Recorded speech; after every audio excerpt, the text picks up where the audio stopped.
short period of time I've been affiliated with Word, have come to realize just how special Debbie and Jennifer both are, and while I'm saying it, how special Dennis is for our youth ministry as well, because we have people in our midst whose lives speak the reality of Christ, and whose love is demonstrated day after day, week after week, and as I understand it, year after year, trying to cultivate a love of Christ in our kids and our youth. And I just pray that we never take that for granted. Amen. Because it is something beautiful, and it's something special, and it's something that we've been blessed with here.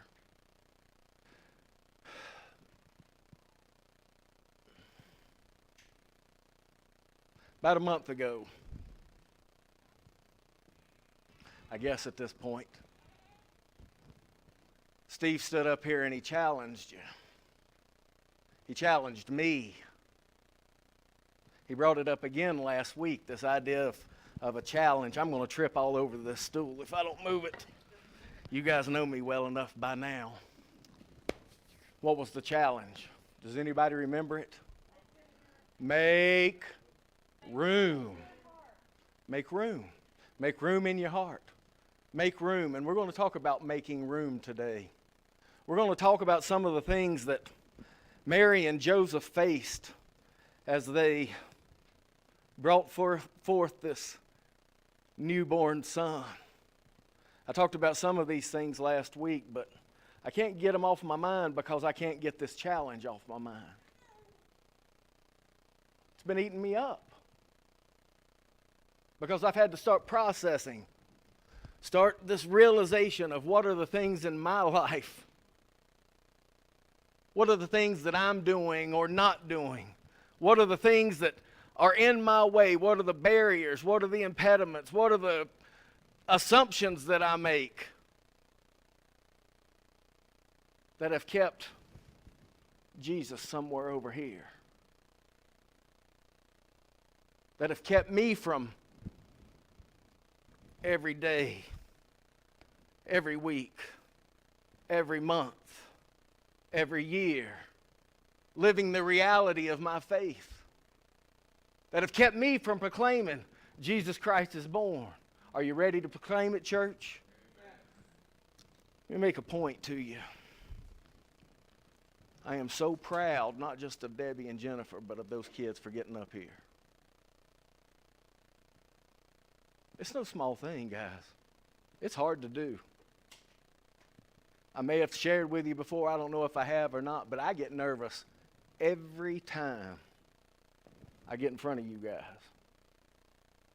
I had a mama and daddy that make me get up in front of a group of people and sing or take part in Christmas programs, and I can't remember a time in my life when I didn't get nervous. I can't remember a ball game I played that I didn't get nervous.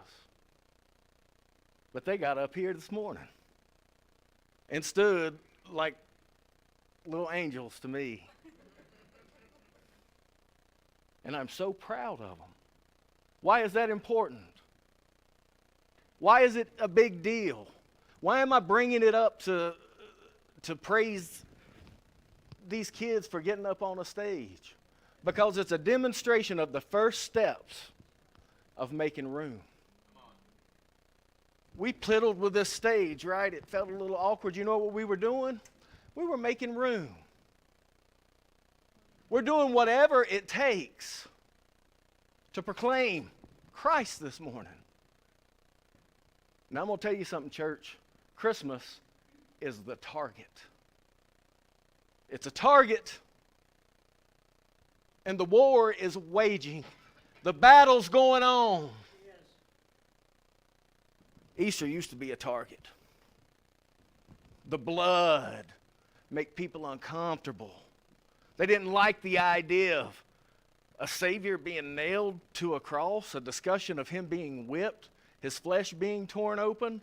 It's so much easier to discuss spring and chocolate and bunnies and flowers. People realize, though, we can't just target Easter, because anytime we discuss Christ's birth, it still leads to that cross. And we're going to see that this morning. Why is it such a difficult thing to understand this idea of making room? We read it this morning. Debbie did. We'll read it again. I want you to pay attention to these words. And it came to pass in those days, a decree went out from Caesar Augustus that all the world should be registered or taxed. The census first took place while Quirinius was governing Syria. So all went to be registered, everyone to his own city. They made sure everybody in the Roman Empire at that point took the time, did enough to make sure that they followed Roman rule. How many of you paid your taxes last year? You filed income taxes? I did. It's not fun. Remember back in 2000, I believe it was, the census took place. And there were all these forms we had to fill out. That wasn't fun. Why did we do those things? Because they're expected of us. We do them because we are legally obligated to do so. People in this day made time because there was a legal, social expectation for them to travel and to pay taxes and to register themselves so that their taxes could be paid.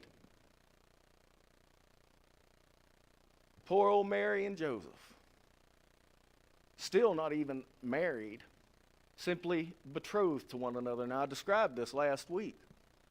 Marriage had kind of a three-step process, the first of which was to become engaged. Often the parties who were engaged didn't even have a voice necessarily in the engagement process. Why? Because often it was the case that the parents arranged the marriage. You could be engaged to someone that you've never met. Doesn't sound too enticing to me. I like who God brought into my life. In fact, I love her. I appreciated the time getting to know her, getting to hang out with her, seeing what type of person she is deep down inside, recognizing that God had blessed her in my life. Poor Mary and Joseph knew one another, but at some point they became betrothed. Now, this is a point at which they were, in terms of the law, they were responsible to one another and for one another in the same way as if they had become legally married, yet the legal marriage hadn't yet taken place. During this period, what happened to Mary? She was visited by an angel who told her, "You're about to get pregnant." And pregnant she was. Now, last week I made point of saying it's very likely the case that this was a difficult thing for Mary, right? Here she is, betrothed, not legally married, pregnant, with a person who could, according to the law, legally divorce her, and if he made it public, could have her stoned to death. Now, I want you to understand God was working, even at this point in time.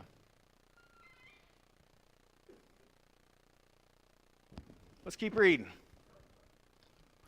Joseph also went up from Galilee out of the city of Nazareth into Judea to the city of David, which is called Bethlehem, because he was of the house and lineage of David, to be registered with Mary, his betrothed wife, who was with child.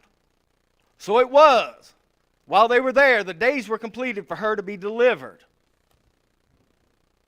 He had to travel south to a little old town called Bethlehem. Now, this fulfilled prophecy in the Old Testament. About 5 miles outside the southern border of Jerusalem. This was a special place out in the country. Not a big city hustle and bustle, but close enough that people there could become involved in the big city hustle and bustle. Bethlehem was a special place for a number of different reasons, not the least of which I'll bring up one point, is that this is the place where all of the sheep, all of the potential lambs that were going to be utilized in the temple were bred and birthed there. There was a special place, in fact, where the shepherds had a high tower where they could watch over the fields from a high position. And they would bring the sheep in, and the little lambs that were born, they had a room dedicated in the bottom of this tower in this building. And because these were specially dedicated lambs, they knew they would be sacrificed. And so they took great care to take care of these little lambs. And they did stuff like, once the lamb was born, they would lay it in a manger. What's a manger? It's a feeding trough. Any of you ever been on a farm? I've been on a farm. What does a feeding trough look like? Often it's made out of wood in my experience, unless you had enough money to go to like Tractor Supply or some other farm supply store and get one of those big, nice plastic troughs. The ones I was around, we made out of wood. Most likely it was the case back in Bethlehem. It wasn't even wood. What was it? It was stone. Stone. A big hunk of rock. A hunk of rock that some of the masons might carve the center out of it so it could hold food or hold water. It was a feeding trough. They'd lay these little sheep in the manger and they'd wrap them in swaddling clothes, little strips of cloth. Why'd they do that? Because they needed to keep these little lambs blemish-free. Why? Because these were supposed to be perfect little lambs to meet the requirements of what the sacrifice entailed. Their lives were brought forth to die. Now think about that, church, because we're going to read here what's going on. We are blessed with a little lamb in human form. We sang about it this morning, right? We talked about it a month ago. The Word became flesh. Jesus Christ, God Himself, availed Himself to us. Yet Mary and Joseph, his earthly mama, the man tasked with raising him as his son, couldn't even find a place for her to give birth to our King. Let's keep reading. She brought forth her firstborn son, wrapped him in swaddling cloths, laid him in a manger.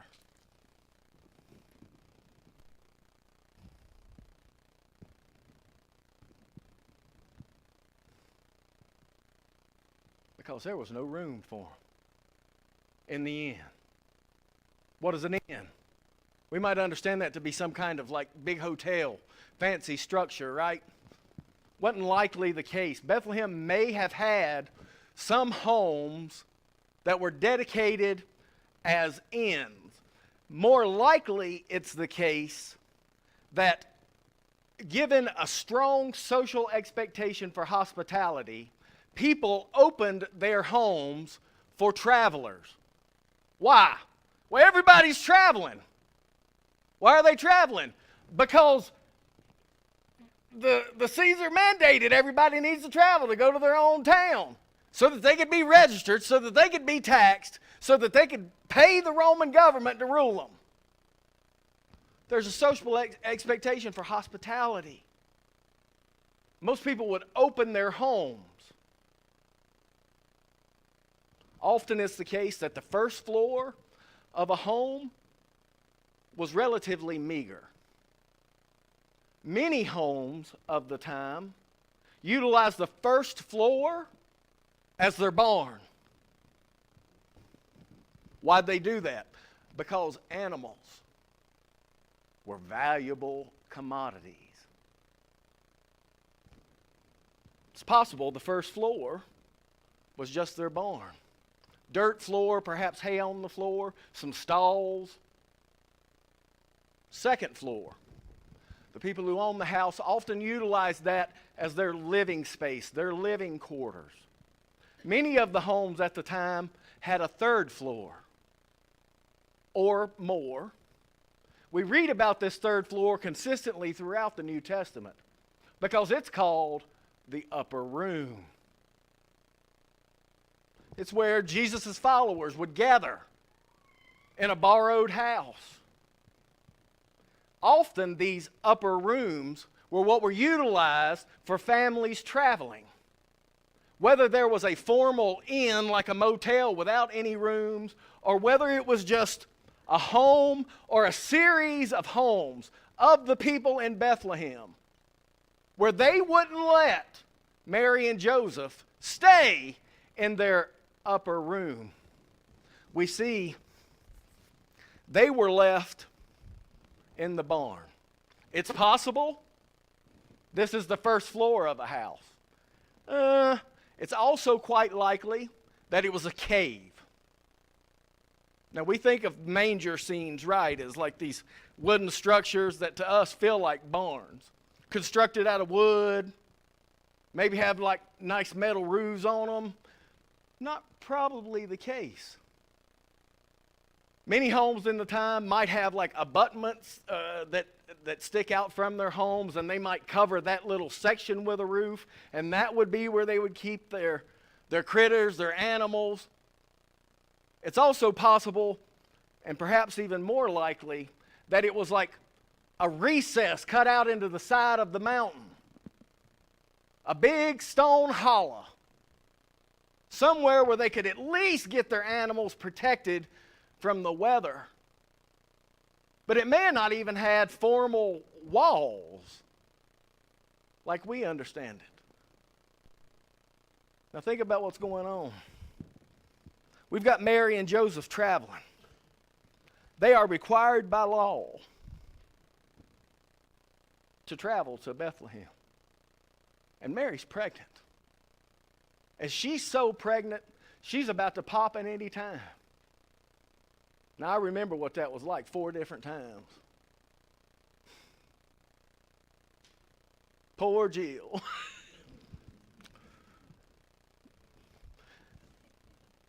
I'm probably going to get in trouble for sharing this. I don't know. But Jill was, before she was pregnant the first time, she was kind of scared of the process of giving birth. It always makes sense to me. It's a natural thing in that the propagation of our species and any animal creature, it necessitates the process of giving birth, right? But it can be a little bit scary. It was scary for me for her. I've thought about that recently.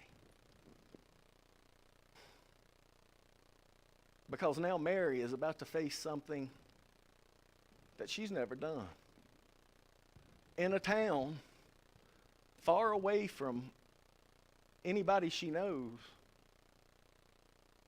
she's got to travel to get to this place, and she's doing so with the possibility that at any moment she could go through what would likely be, to most people at least, the most tortuous, painful experience of her life. She gets to the place she's going. She's made it. I can think about Mary celebrating in her mind, hey, at least we made it here. We've got a stopping place. And yet they start knocking on doors. Social expectation of hospitality, right? I've wondered, how many doors did she knock? How many doors did Joseph say, look, we need a place to sleep. We need somewhere to go.